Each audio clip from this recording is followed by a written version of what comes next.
Good morning, ma'am. Good morning, mga babies. I'm Carles or Daniel M. Torrio. I'm Antonio Reyes. I'm Abby Pinantano. I'm Laila Nadine Abrio. I'm Marjorie Calaos. I'm RJ Samuel. And I'm Ana Belugan. We are here today to present our promotional product, which is Longganisa from Binalunan, Pangasinan. In the Philippines, longganisa is a staple in every family. The taste of longganisa is unique to each region and provinces. As the locals showcase their creativity and locality with their own recipe. With this, Binalunan also offers its food. As a local of Binalunan, our own version of longganisa has always been my favorite beyond in every meal. Being made from fresh pork with various organic condiments such as black pepper and garlic. Local longganisa makers offer a different recipe to consumers. Truly, Binalunan longganisa has a unique, meaty and garlicky taste that you can't resist but to take a bite or eat more. Even my families will agree with it. In fact, when I go to school for my face-to-face classes, my families always request for Binalunan longganisa as our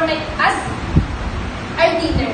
With its salty flavor, it is perfect to dip it in vinegar, banana ketchup, or even with mixture of soy sauce and calamansi. Moreover, it's no surprise that production of the Binalunan longganisa had grown through the years. Each meat vendors at the market always assure that they have served the original delicious recipe of longganisa that has been passed from one generation to another. Various restaurants within the vicinity of the town also offer cooked meals with longganisa variants. The Binalunan administration even established a longganisa festival in 2015 to address the booming industry of longganisa in the municipality and for locals to showcase different cuisines that we made from it. Where to buy the special longganisa Binalunan? Binalunan Town Market, got no time to cook. Please the Binalunan longganisa deals in the following restaurants. Binalunan Food Terminal located at the heart of the town market. Renix Cafe and Restaurant is just few steps away from Binalunan Municipal Hall. Subsapan Canteen is situated inside the WCC, Aeronautical and Technological College, Barangay Inlansangan, MacArthur High. Binalunan longganisa. Comparison to another longganisa product. Another longganisa variety from province of Pangasinan. This version may be lesser known than its cousin from Alaminos, but it is no less flavored. The pork sausage is flavored with garlic pan, soy sauce, and it is made by sun-dried casing of pork insides. Our first strategy is social media platform, which is posted in Facebook. This is the context. Binalunan longganisa is a type of longganisa, a Filipino sausage that is known for its meaty texture and distinct garlicky flavor. Binalunan longganisa is made from fresh pork and organic condiments like garlic and black pepper. It has a unique, meaty, and garlicky taste. For raw and freshly made longganisa, you can spot them in Binalunan Town Market. Hashtag Binalunan Pangasinan. Hashtag Binalongganisa. Hashtag Longganisa. Hashtag Binalunan Longganisa. For more information of Binalunan Longganisa, this is our second strategy or video that you can watch.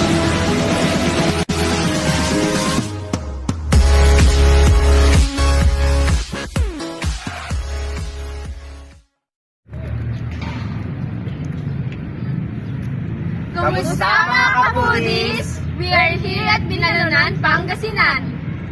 Samahan nyo kami sa bidyong ito at ating tignan ang isang produkto dito sa bayan ng Binalunan na masasabing swak na swak sa laman ng tiyan, ang longganisa. Tara na!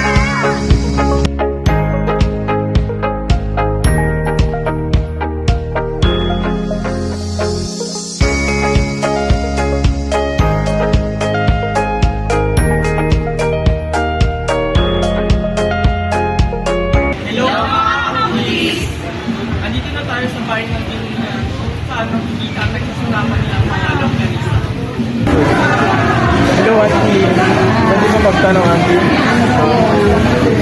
Kamusta po kayo bilang isang vendor po ng produktong longganisa ng Binalonan? Okay naman po. Masaya din.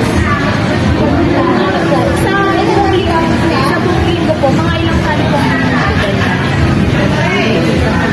Sa isang linggo. Kasi hindi naman po araw-araw is parihas. Kasi kung minsan may ano, yun mas marami. Pero ang normal na inaano po, 12 dati. Ganun pinapagod. Tapos ano po, bakit po kaya tinatanggal yung longganisa ng Binalonan? Bakit niyo po masasabi na masarap po?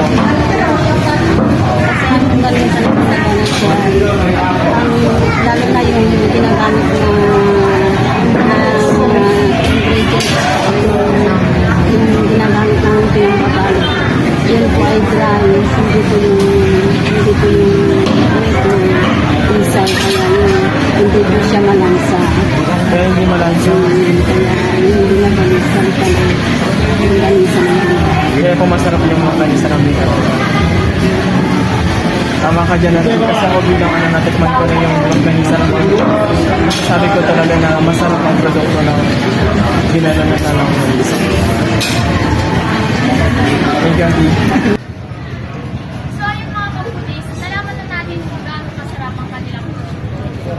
Kaya halina kayo dito sa bayan ng Binalonan upang bumili ng kanilang produktong pinagpamalaki.